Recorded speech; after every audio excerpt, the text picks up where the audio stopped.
is May the 2nd, 2022, and this is 2023 already. Yeah. May the 2nd of 2023, and today we are sitting here with the Commissioner of Agriculture, Mr. Sid Miller. Sid, welcome. It's good to be here with you. Thank you for having me. Let's tell the voters why you're up here in Amarillo today and a little bit about your background. Well, I'm here today. I spoke to the Realtors luncheon today. Always a good group. I spoke there last year, and I can't believe they invited me back for a second round. It's a good sign. I guess it wasn't enough misery the first time. Yeah.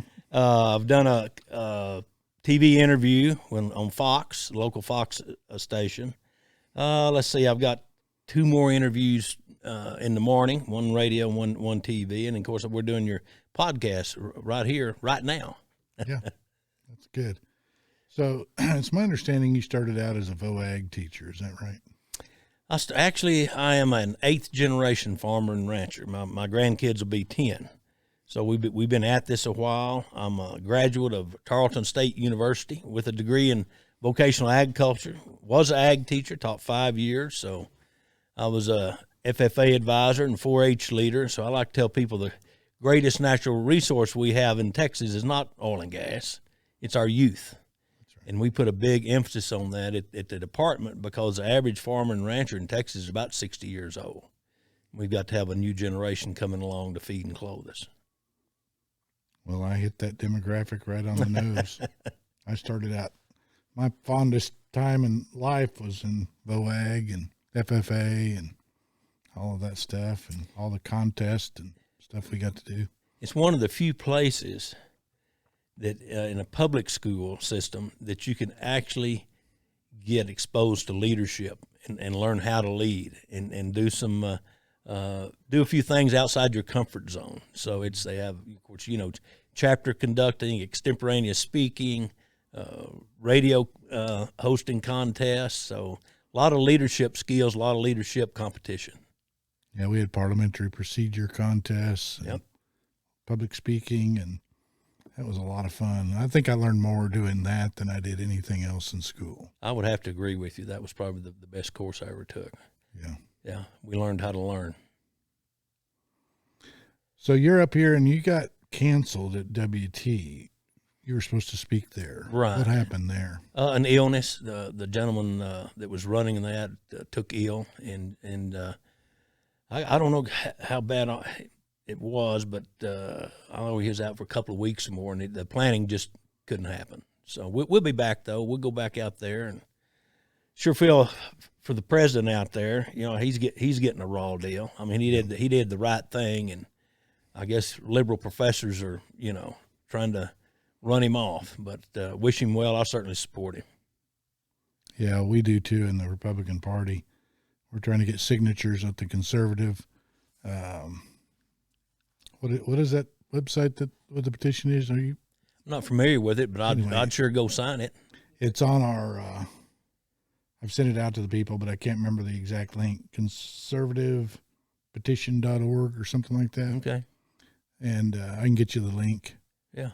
And of course, he got in trouble for canceling a drag queen show. I think wasn't that what it was? Yes. On campus. Yeah. Good for him. Yeah, I mean, it's up to the university president to protect the youth on the campus and to maintain decorum. Yep.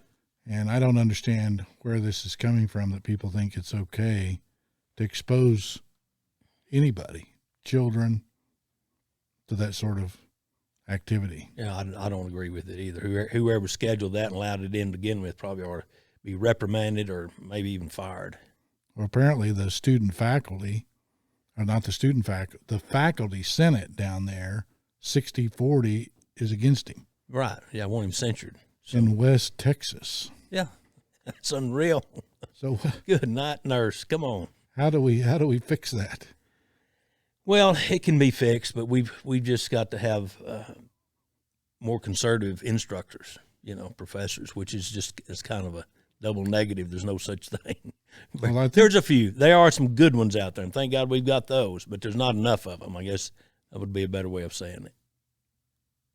Is that because the more conservative people are out running businesses? That's a consensus. I think most people would say, we're more business oriented. We're not really defined as bureaucrats. You don't find us in government positions other than elected office or administrative, maybe something like that. Yeah, it's just a different mindset. It is. It really is. Most conservatives have. Yeah. They want to produce things. Exactly. And make the world a better place. Yeah. Yeah. Well, you had some controversy, I understand, with the dress code you've instituted at the Department of Agriculture. Yeah, I got a little blowback on that, but I think probably about 80% of the people would probably agree with me. So here's what happened. I'm a low regulation guy. I don't like to make rules unless it's absolutely necessary. So I've never really had a dress code in my agency for 8 years. Everybody was respectful and, came dressed properly. And, I have people coming through my office from all over the world, dignitaries, ambassadors, trade representatives, elected officials from everywhere you can think of, judges, mayors, and I require my people to look professional. So when COVID hit and everybody went home, they could go to work in their pajamas, work right off their couch and, never get dressed. Well, they brought that, some of them, not, which is always a minority, just a few, but a few of them actually came to work in their pajamas. Can you believe that? No. They thought that was okay. Well, it wasn't okay. But the real problem was this guy, he's like 6'4" and got an Adam's apple big as a baseball, decided he'd come dressed as a woman and use the woman's restroom. Well, I immediately had one woman quit, and I thought I was going to lose some more. So I said, all right, it's time. I got to put a stop to this. So we went through the dress code, went through the legal team. It's not unusual for a state agency to have a dress code. Most of them do. So I think the thing that really kind of rubbed them raw wasn't that I didn't want them wearing Crocs or dyeing their hair blue or facial piercings. That's kind of standard. But couldn't figure out how to keep this guy out of the women's restroom, so I just added a line in there that you must come dressed as your biological gender. That's, that you're born with. If you're a man, dress as a man. I mean, I had to say that? That's just crazy that I've got to say it. Come on. So anyway, that's what I got in trouble for. Well, I think hopefully 80% of the people support you. Yeah, maybe more than that. I'm sure. I think a lot of people don't want to say anything because they're afraid of the left. Oh, yeah. And they don't want to be criticized. And to me, that's a bit of a problem.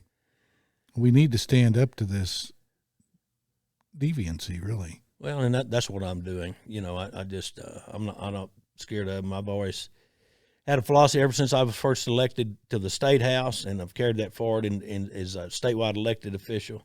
I'm just going to do what I think's right. If I get beat, I get beat, but I can hold my head up knowing that, I went down on the side of righteousness and I wouldn't cave into the political correctness. So I think we need more backbone in state government and federal government both. Yeah, there's a lot of complacency out there, I believe, and I see it in the voters.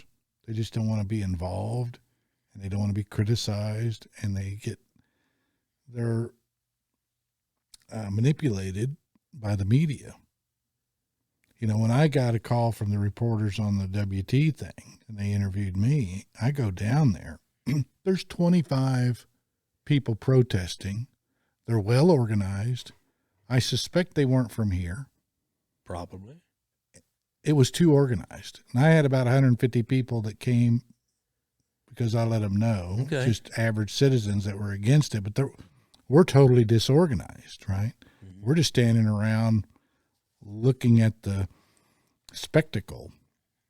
Well, when the media starts talking to me, I ask them the first thing. I said, when they wanted to comment, I said, well, how many people are protesting? And they wouldn't answer. But I turned around and I said, what, 30, 25, maybe? Yeah. They shake their head. And I said, how many people go to WT? 11,000. There you go. That's not a very big percentage that are against Dr. Windler. No, it's not. But the media didn't play any of that part of what I talked about. Yeah. And they made it look like it's a huge group protesting against Windler when it was only a handful of people that probably weren't from here, some of them. Yeah. They were all dressed alike. They were all organized. That doesn't happen. I'll add another caveat. They were probably getting paid to be there too. That's very well possible too. Yeah. So, but the people then that see this, that are watching the controlled media, I call it, they don't know any different. And it just hits them all the time. And pretty soon they start to believe it. And they think that there's this big group of people that are for this. And I don't believe they exist, really. We're just being manipulated. We get manipulated a lot. That's one example, but there's probably others out there we could think about and talk about. But anyway, what's the latest on that situation? What's anything happened to the president of the university, or well, I called is his he getting office. sued or anything? Yeah, he is being sued by that group, and I called his office last week to talk to him about another matter, and they said he can't talk to me because of the lawsuit. Oh, okay. So I guess it wouldn't surprise me if they don't actually get rid of him over that. But I think if that happens, that the people of the Panhandle should rise up. Yeah, that'll hurt It'll hurt the reputation of the school. It will. It'll hurt their enrollment. Yep. People vote with their feet. That's right. They vote with their feet. People don't understand. That's why Texas is growing. Mm-hmm. Exactly. Because they're leaving these blue states. Yeah. All these big bank failures we see, Yeah. where are they? Yeah. California. Absolutely. The thing about those people leaving those blue states is they're red themselves. That's They're right. conservatives for the most part. You know, we make fun and light of don't California my Texas, but I tell you what, we ran a survey, and Ted Cruz's race against Beto O'Rourke, he would have probably lost if it hadn't been for those people from California moving in. It was that close. Mm-hmm. They pushed him over the edge. So I welcome them. Yep. Everyone I found from out of state, very conservative. Yeah. More conservative than the people that are here. Pretty much so. That's and true. It's just like you see people that have immigrated from other countries, extremely conservative. Yeah. If they came legally. And patriotic. Yes. Yep. They saw what happens when you go to socialism, because it's a quick trip to totalitarianism. Mm-hmm. Yeah. So they know. They know. But the people here are complacent, don't understand that, and they don't understand history. Oh, it's apathy is probably our biggest enemy. Well, that'll change when they get hungry. Yep, it will. We talked about that earlier today. It's one thing to be energy independent, but we can live with that if we're not. We're working through that. But when we become dependent on a foreign power to feed and clothe us, that's when we are in danger of losing all of our freedoms, because they've got you then. They control you. You've got to eat. You absolutely have to. So very, very disturbing. A lot of people don't know this, but last year was the first year since, I don't know how far back you'd have to go, but we imported more food than we exported. Now, America has kind of been known in the past as the breadbasket of the world. We've fed millions of people because we're really good at the farming, and it always has been. If it's not our largest export, it's very close. But last year we bought more food than we sold. That's scary. What is it primarily? Is it produce, or is it beef, or it's just it's all of it lumped together. Commodities, rice, corn, beans, cotton, sorghum, beef, poultry, pork, all of that, fish. But a lot of it, I think, has to do with the strength of the dollar. It just costs a foreigner a lot more money to buy an American product. So hopefully that's an anomaly, and we'll work through that. Yeah, I was thinking earlier, part of it is due to inflation. Maybe maybe your employees can't afford to buy clothes Well, due to Biden's economic policies. well, we know the price of groceries has gone up. I saw one the other day. Of course, there's all kinds of numbers out there. 27% higher than it was, 2 years ago. We know what happened to the price of fuel. I'll tell you one thing that's kicking my tail is electricity. Oh my gosh, it's through the roof. I don't know if y'all better look close at your electric bill. Mm-hmm. Pull one up from a year ago or 2 years ago. It's crazy. And the other thing that keeps going up is our taxes, particularly property taxes. The rate doesn't necessarily go up, but the appraisals are getting crazy. They are where I live. Yeah, so they've done the same thing here, and I think that's I've railed against that system for 30 years. I used to represent thousands of people in Travis County getting their tax assessments reduced, and I've always said that we don't need property taxes. There's a simple way to fix that. Mm-hmm. You just apply sales tax to real estate transactions. You bring in the same money, maybe more, you eliminate the bureaucracy, and it's a true value. Because when you buy, you and I choose and agree on a price. That's a perfect price. We both agree to pay it. You can roll it into your note if it's financed or whatever, but it's fair because it's two people agreed and you have a choice whether to pay it. Right. And it's simple. And we already have the infrastructure to collect it. And then the county should take that money and divvy it up amongst the jurisdictions in their county. Right, the taxing entities, yeah. The school districts, the county, the city, divide that up. Yeah. It's a very simple concept. I like that. That's a pretty good way to put it. Yeah. It's a lot easier to manage than a straight consumption tax, sales tax, across the board on all items that are currently. Yeah, I think you should just apply sales tax to everything across the board, no exceptions, and I think the prices would actually fall on a lot of things, and it's fair. If you wanted to exclude food, which they're probably going to want to do for political reasons, but I don't think you need to. Yeah, you probably do food and medicine. Yeah, I mean, I wouldn't have a problem with it, but if it was implemented properly, I'm not sure that it would increase the price. Because all taxes are passed through one way or another. Eventually, it's true. So when you have property taxes high, guess who pays it? Mm-hmm. The poor, because they're renters. That's true. And that gets pushed down to them. Yep. And they're paying it. The rich, it doesn't matter to them. Yep. So you have to keep efficiency. You need to make government efficient and transparent. And the way they have the property tax system, it's not transparent. Very few people know how to protest their value, how they even come up with their taxes. The average person doesn't know. No, they don't even know. They don't even know they paid them. The mortgage company holds out their property taxes. They never really. They just know what their payment is a month. But see, all that would go away. Yeah. You pay it when you buy it. It's the same way on income tax. People don't know they're paying it. It's withheld from their check, and they never see it, so they never miss it. It's a sneaky way of doing business. Yeah, the easiest way to solve that problem is do away with withholding. Yeah. We'd have a different tax system tomorrow. A lot of people would be in trouble come tax day. They wouldn't be able to pay it. Yeah. So another thing you've been working issue is this new mRNA. Yes, vaccine. There's not much out there on it. They're trying to, to be real stealth about it.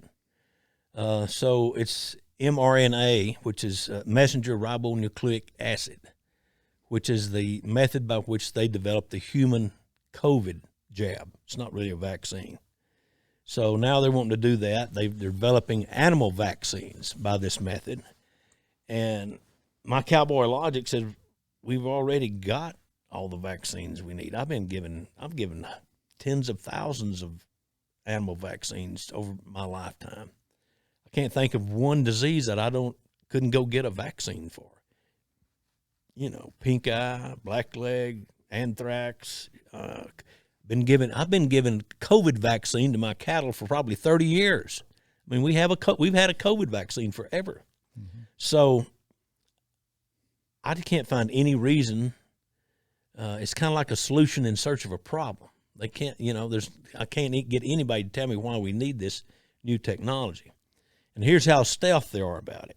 So they've been doing it in pigs since 2018, 5 years. It's already here. Now, other livestock, at least in the United States, they're not. It hasn't been approved, but there are countries where it has. China, Australia, and New Zealand are using the mRNA vaccines. And what's scary about that is we import beef from both Australia and New Zealand, and there's 2 items that do not have country of origin labeling, or it's not required. Everything else must say, if it's tomatoes or avocados, it'll say product of Mexico. Beef and pork are not required to carry that label. So you could actually be eating Australian beef labeled product of USA. It could have, I'm not saying it does, but it could have the mRNA in it. There's no label requirement that meet with the mRNA be labeled as such. There is one state, Missouri, they're going through their state house and state legislature, and they do have a bill that's moving where they at least requires it. If you're going to do that, it's got to be on the label. But that's pretty hard to do when we don't even require the country's origin on the label. So that's something I'm working on and have been for several years, trying to get a uniformity in country of origin labeling. Do you have any bills in the legislature regarding that now?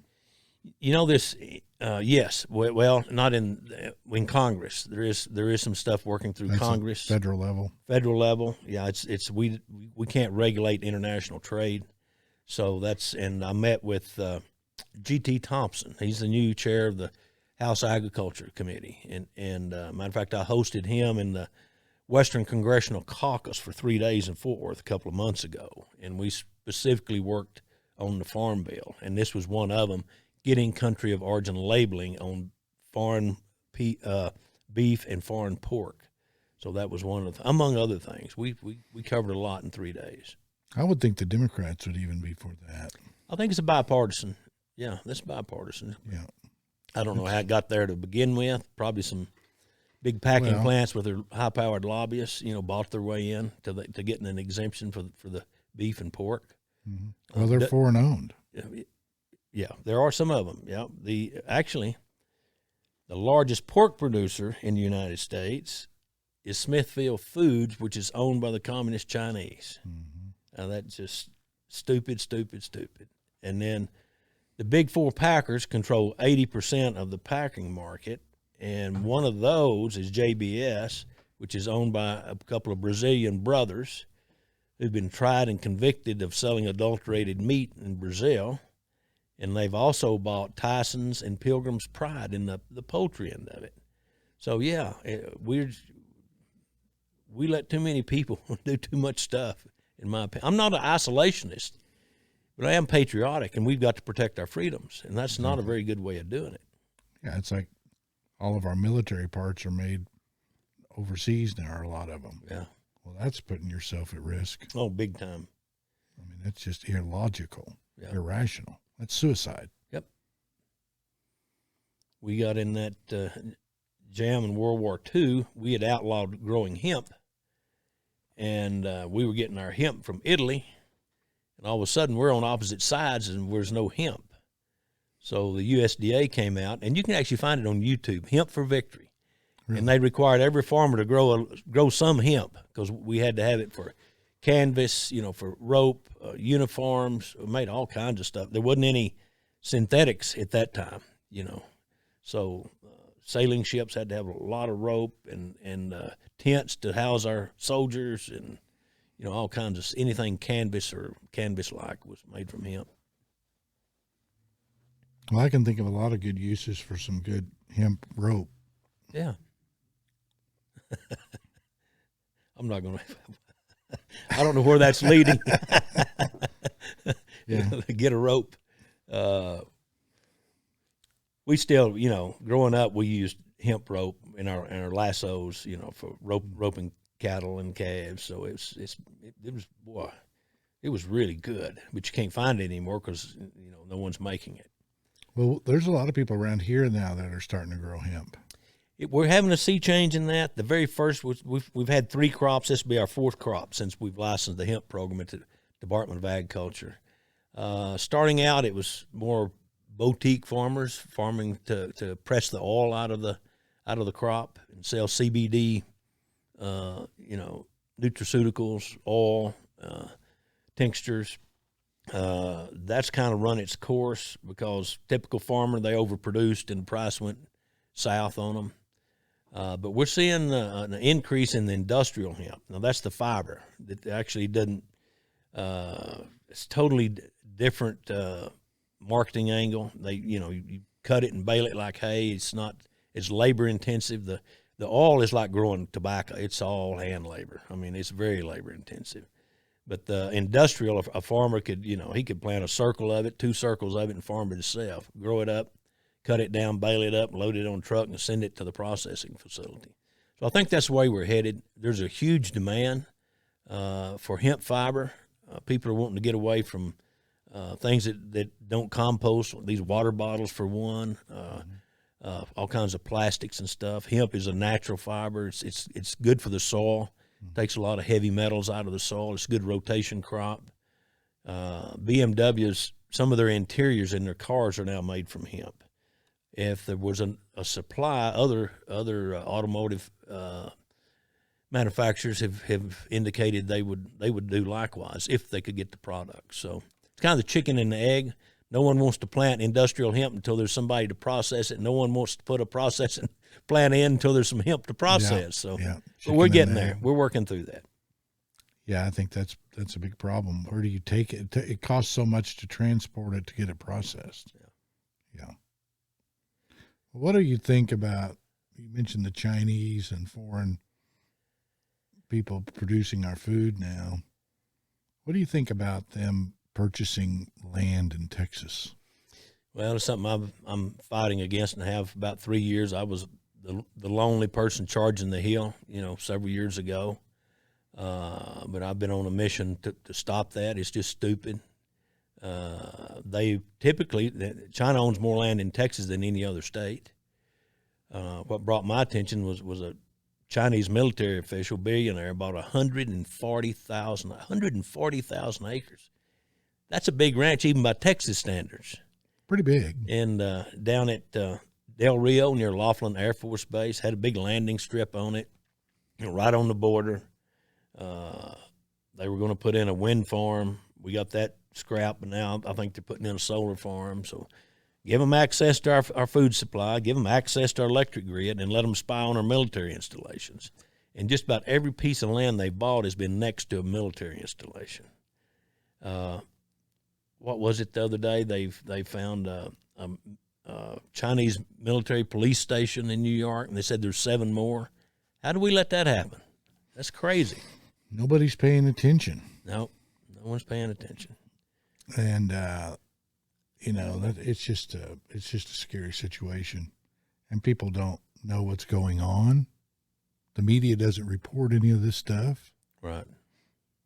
I was at a conference in Austin a couple of weeks ago for Independent Candidates National Convention. Okay. Tulsi Gabbard spoke there. Oh, good. Dennis Kucinich was there. It was very interesting. But I told them, when they had all these forums, they had one on the media, the mainstream media and the alternative media. And I said, whoa, we need to use the proper words. Your independent media and mainstream call it controlled media, because that's what it is. Yeah. Even the local media here is controlled by one entity. One big entity controls their advertising and tells them what to let out. That's interesting. So I say use the word controlled media and independent, because that's what it is. And that's like when I was talking to Kevin Sparks one time, we need to use the words reliable energy, unreliable energy. Exactly. It's not renewable. It's not alternative. It's unreliable. And I think if we use the proper words, people will understand what's really going on and what they're doing to us. I agree with that 1,000%. We still haven't fixed our electric grid. If the wind hadn't blown this last winter, it would have went down again. Because and what's dangerous, when we had that winter storm Uri, I think at that time 31% of our grid was unreliable power, wind and solar. Now I haven't seen the official figures, but I've been told that we're approaching nearly 40% of our electric grid being fueled by unreliable power. Now, if you know that and you realize that, okay, but you got to have a backup plan because it's going to go down. That's right. And we still don't have a backup plan. I was the biggest critic of Greg Abbott during 700 people froze to death. The final numbers, we don't talk about that much. Wow. So over 700, and I couldn't get anybody to do anything about the grid. I came up with my own plan to fix the grid. As a matter of fact, it's still up on the internet. If you want to go there, you can check it out. It's texaspowerplan.org. And we're still taking suggestions. I think the legislature passed about 2 of the 14 on there, so most of it hasn't been done. Now, the legislature's actually doing some things this time that are going to help, and are part of that 14-point plan. They don't have all of it yet, but what they're going to do is going to make it better. But we still got a long way to go to secure our grid in the way it needs to be secured. Well, I think the best way to solve that problem is all the wind energy ought to be used strictly to supply Austin with power. There you go. And that way they have plenty of power going to Austin with all the wind. And then let the rest of the state be on reliable energy. And I think we fix the problem real quick. And reliable energy is gas, coal, nuclear. That's it. And they're all very reliable. And clean. By today's standards, you're right, they're clean. Nothing's cleaner than nuclear. I think if you looked at how much fossil fuels were used to produce a wind turbine and rare earth minerals to produce solar panels, coal and natural gas are far cleaner. But nobody thinks about how much fuel and infrastructure and concrete had to be poured and heavy equipment used and diesel fuel used to haul the parts and ship them from China over here. And then all the money for them went to China. Well, and I'll add a little caveat to that. I drove from Stephenville up, hit Highway 84 off I-20 to go to Lubbock and then Amarillo. Right there on the side of 84 is a wind generator blade graveyard. And they had to cut them up, and it looked like 40-foot sections because that's as long as a truck is, right? Mm-hmm. And, of course, they're all busted up and just piled up there. And what do you do with those? I mean, you got to bury them. Now, there's no recycle to it that I can think of. I don't know if you ground them up, what you do with that stuff. It's very hazardous to humans, the dust. That fiberglass is not good for your lungs. Slice them right up. Yep. What do they call that? Asbestosis. Yeah, something like that. Yeah. No, they just don't think beyond their nose. It sounds good, so they buy it. Yeah. It's a way for a lot of people to make a lot of money on government subsidies. That's true. All that stuff subsidized because it can't function on its own. And to me, if something shouldn't stand on its own, it shouldn't exist. You wait until it's viable. If the price of oil and natural gas get up high enough, nuclear becomes viable. At that point, they'll bring the costs down, and then it goes back up again due to uranium costs or whatever, then maybe solar's viable. Yeah. But I heard the other day that if they want to push us all to electric vehicles. Right. I don't think that's going to work out so well out here. I don't think so either. But you would have to strip mine the earth the size of Brazil to get the rare earth minerals needed to produce the number of cars that they say they're going to have electric by 2030. That's crazy. It's crazy. And how much fossil fuels are they going to use to even do that? The statistic I heard was that an electric car uses, up until it's 80% of its life, uses more fossil fuel to make it and to charge it than does a internal combustion engine. And at that point, you have to replace the batteries. Yeah. And it starts all over. So they're never saving you any fossil fuel. You know, I don't know why the greenies don't get that. I mean, they just don't.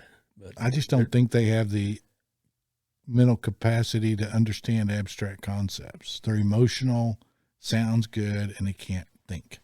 They weren't an FFA. They weren't FFA. You're right. And that's going to be a problem. Another problem we're facing that no one knows about, or a few of us know about it, but not enough people are talking about it, and that's Biden's 30-30 plan. Now that's a global agenda, and it's step one is to idle 30% of our land by the year 2030. And what that makes us is more dependent on the government or some foreign power. It's a worldwide plan. That's phase one. Phase two is 50-50, to have 50% of our land idle by the year 2050. So they're taking ranchers that have been on government land, BLM land, Forest Service land for generations of generations, kicking them off, you know, them getting their cattle off. And of course, cattle are good for the environment, Yes. just like they replicate what the buffalo did, you know, to the Great Plains and the prairies and the grasses. They tromp it down and mash the seeds in the ground and rejuvenate it and put the manure on it. And that's going to be gone. So it's actually going to hurt our climate. Yeah. And they're going after endangered species. In this area, they're trying to put, or they have put, the lesser prairie chicken on the endangered list. Now, we fought it before and got it stopped, but it was only on the threatened list. Once something gets on the endangered list, it's almost impossible to get them off. I guess, I don't know, I'd have to look it up. 30 or 40 years ago, they put the polar bear on the endangered list, just in that area up there around Alaska. There's over 32,000 polar bears now. They're still on the endangered, more than there's ever been. And they're still, you know, still on the endangered list. I don't know what you got to do. I don't know what the definition of a success, and we can take them off the list is, but apparently there's not one. I just don't give polar bears a lot of thought. They sound vicious and afraid if I got close to one, they might get hungry. Yeah, they probably, 32,000 of them, there may not be enough victuals to go around. I wonder what government employee counts them all. I don't know. I hope they do it in a helicopter. I hope they don't go from iceberg to iceberg. You know? Yeah, that'd be kind of a job. Yeah, that's crazy. It's government programs just they never work. Right. I don't know of one that's actually worked. Right. Can you come up with one? Oh, I probably could. I'd have to think about it in a little bit. I'll give you an example. So for years and years, we subsidize farmers. People still think we subsidize farmers. We really don't. But they would pay you not to plant, you know, stupid stuff like that. Yeah. So they could control the amount of commodities that was grown. Well, we got away from that and went to a program called crop insurance. And it's a little more independent minded, pretty independent for federal government anyway. So a farmer doesn't have to, not required. But if you're going to participate in any of the other government programs, they require you to take out crop insurance. So they don't pay anybody not to farm anymore, that kind of stuff. So it's worked pretty good. I'm conservative, and I like lesser the government, the better. Maybe that's a little libertarian in me. But in agriculture, we have to put a floor under our farmers. We cannot let them all go bankrupt. we've got to feed ourselves. So we want them to stay in business. So when they're teetering on bankruptcy, the crop insurance would keep them. They probably won't make a profit if they file a claim on crop insurance, but it'll probably keep their money together. At least they won't lose their shirt and have to sell the farm. So I'd say that one's working pretty good. What about just putting a tariff on all incoming produce across the board of 20%? Well, no, we went through the tariff wars with China. We'd always been in a tariff war for 40 years, but we never fought back. We just let them do what they wanted to, and we took it. But under Trump, he fought back. And if you'll remember, we had a big tariff war, and he put big tariffs on Chinese products.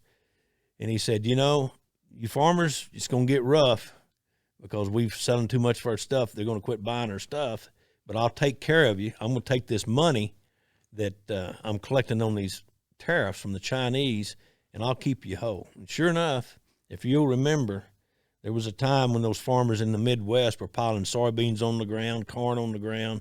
All the storage facilities were full. They couldn't find a market for them.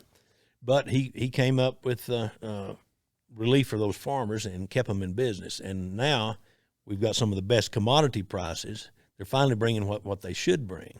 So in the end, the farmer's best deal he's ever had. He had to suffer a couple of years there where the sales and the prices went to nothing. But Trump kept them whole, and he didn't let them go out of business, and it worked out. Well, that's good. That's one good program, I guess. Yeah. Until they figure out how to screw it up. Well, and it was the Republicans that put in the crop insurance, so it wasn't liberals that come up with that idea. But it does work much better. Yeah. Than just throwing money out Well, that there. sounds logical and reasonable. Yeah. Well, agriculture, people don't understand it, but it relates to everything that we do. It really does. And what would you tell the average person out there that doesn't really understand how that works? Well, our slogan at the Department of Agriculture is Texas Agriculture Matters. And we try to make everybody understand that. We probably, my agency probably affects the average housewife more times in one day than any other state agency. When that housewife goes in the grocery store and she picks up a gallon of organic milk, we've made sure it doesn't have antibiotics in it, doesn't have hormones in it. And she'll go over and pick up a carton of eggs, and we've made sure that it doesn't have E. coli, the eggs aren't cracked, it doesn't have salmonella, that they're all graded, and they're uniform. And then she may go over and have some cheese sliced off at the deli counter, and it's weighed on a scale. We make sure that scale is accurate. We want to run the weights and measures department. She may go over and buy 10 pounds of chicken quarters. We make sure that there's 10 pounds in that bag, and she's not paying for the ice and the wrapping on it.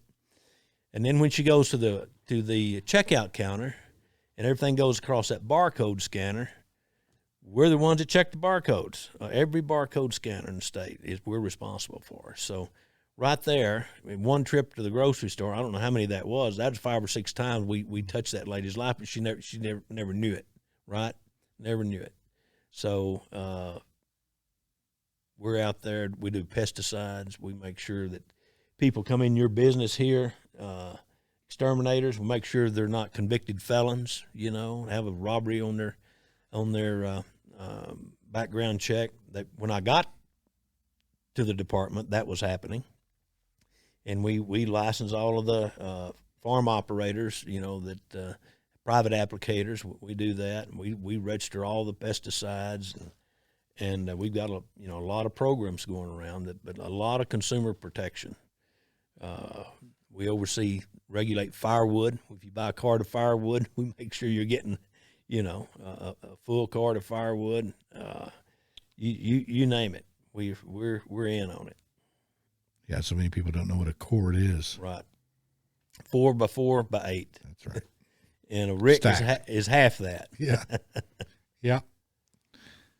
But well, that's interesting. Well, is there anything else you'd like to tell the people of the Panhandle while you're up here? Yeah, I've got a program. If you'll allow me, you've Sure. being so nice. Got a program they need to know about, and it might help somebody. But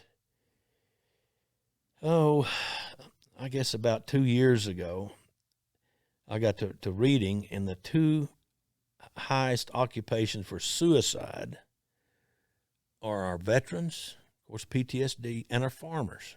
And you think about that, well, I'm an 8th generation farmer. I've missed 3 crops. I've had to file bankruptcy. I'm losing the family farm. What I do, or I just went through a terrible price. I can't pay my bills. The commodity prices are in the dump. Nothing's making any money. Or I got held out, or I got flooded out, or a fire run through my place and burned all my timber, or there's all kinds of perils. Yep. All kinds of perils. Yep. So I was able to get some money out to the rural areas of the state. I oversee the Office of Rural Health Care as part of my responsibility. But I set up a hotline. This hotline differs from other suicide hotlines. For number one, I don't call it a suicide hotline. I call it an agri-stress helpline, because that has a connotation to it that a farmer probably wouldn't use. Farmers are fiercely independent. A lot of them are kind of introverts. They stay out on their farm all day, own a tractor or milking cows or something. They don't have a lot of social life for the most part. They're fiercely independent and self-reliant, so they're very reluctant to ask for help. But this line is the agri-stress helpline. They call in, they're talking to someone that understands agriculture and understands what the resources are for a farmer to get some mental help and some resources that he can use maybe to get him through this situation. So we've been doing that. We launched that right about the same time as the Uvalde shooting. Mm-hmm. So one of the first things I did, I took out full-page ads in that little farming community. That's all ag down there. Uvalde's an ag place. Mm-hmm. And we ran that for several months, and we got a lot of good back out of it. We've saved over 60 people from committing suicide so far. We've got it up and running in 5 different states now, too. It's not just exclusively to Texas, but every surrounding state has it now with us. We'd like to get it completely across the whole United States. So thanks for allowing me to do that. You can go to our website, texasagriculture.gov. It's right on the front page. I can't remember the phone number. I've got to memorize that phone number you call in on, but it's pretty easy to find. Well, that sounds like a great program. Yeah, thanks. Well, that's what people in government should do. They should do things that help the people. That's why they're there. Yeah. So we appreciate what you're doing. You bet. Glad to do it. Just occurred to me, why do you never hear politicians committing suicide? Well,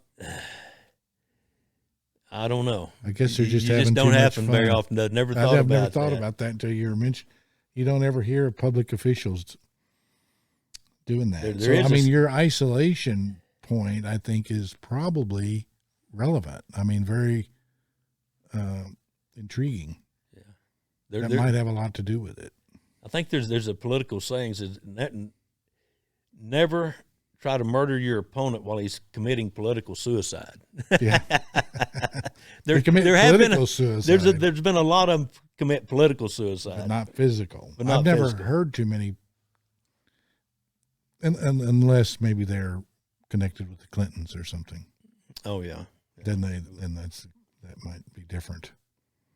But that's interesting. Well, we've got to have every farmer we can keep.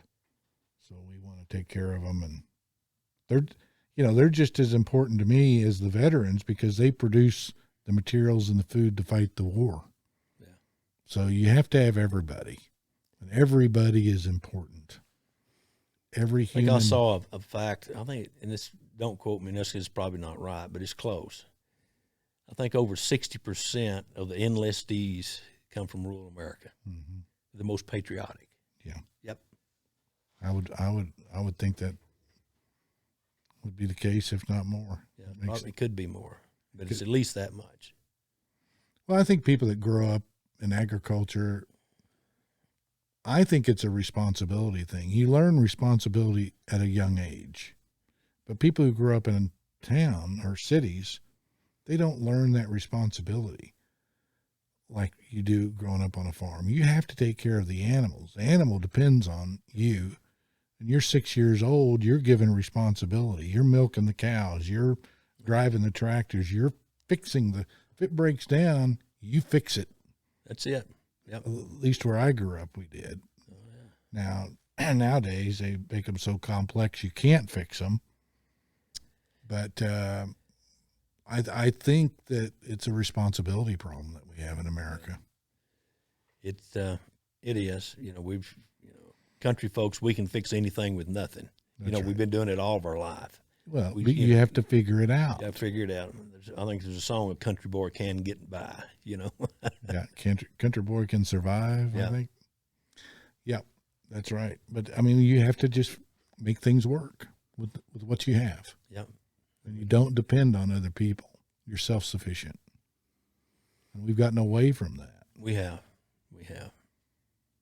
And hopefully we don't have to go back to that because it's a lot of work. It is, and we got so much technology in agriculture now. It'll never be like that again ever. Mm-hmm. We're just too advanced. We have to continue to produce more with less. That's the challenge. More with less water, more with less fertilizer, more with less labor for sure. We don't have the labor anymore, so we're letting technology take that over. Yeah. Well, and the sad thing is, then it almost forces farmers and ranchers to get bigger. So you have fewer smaller operators and fewer bigger operators. So you everything's consolidating. It's kind of going that way. The last 2 or 3 censuses that came out for Texas, our farms here are getting smaller. Kind of shocked me. Yeah, getting not drastically smaller, but smaller. About 514 acres, I think, is the norm now. It was up nearly 600. But I attribute that to what I call gentleman farmers. Mm-hmm. They're people that are retiring in some metropolitan area, maybe a professional like a doctor, lawyer, engineer, something, and they're moving back to the country and putting in a little vineyard or maybe a winery or maybe a hunting place and sell hunts, or just farming. Maybe they want to get some goats. Maybe they were grew up with that and they want to kind of get back to their roots, and they want to grow their own food so they know where it comes from. They want to raise their own beef so they know where it comes from and what it was fed. And I just see there's a trend on that, and you'll see a lot of these little ranchettes and little small farms popping up around. Yeah, but I think that's neat. I think that's a good thing. No, that is good. That's good to hear. Yeah, I think that's a good thing. Well, that means you're doing a good job. Well, I don't know if I have anything to do with that or not. Well, all right, Commissioner. Well, we appreciate you coming today, and good luck in the rest of your travels. And we'll see you next time you're in Amarillo. Well, thank you. Thanks for letting me be on the program. And I appreciate what you're doing. You just keep it up. Keep them informed. Oh, we'll do it. Thank you.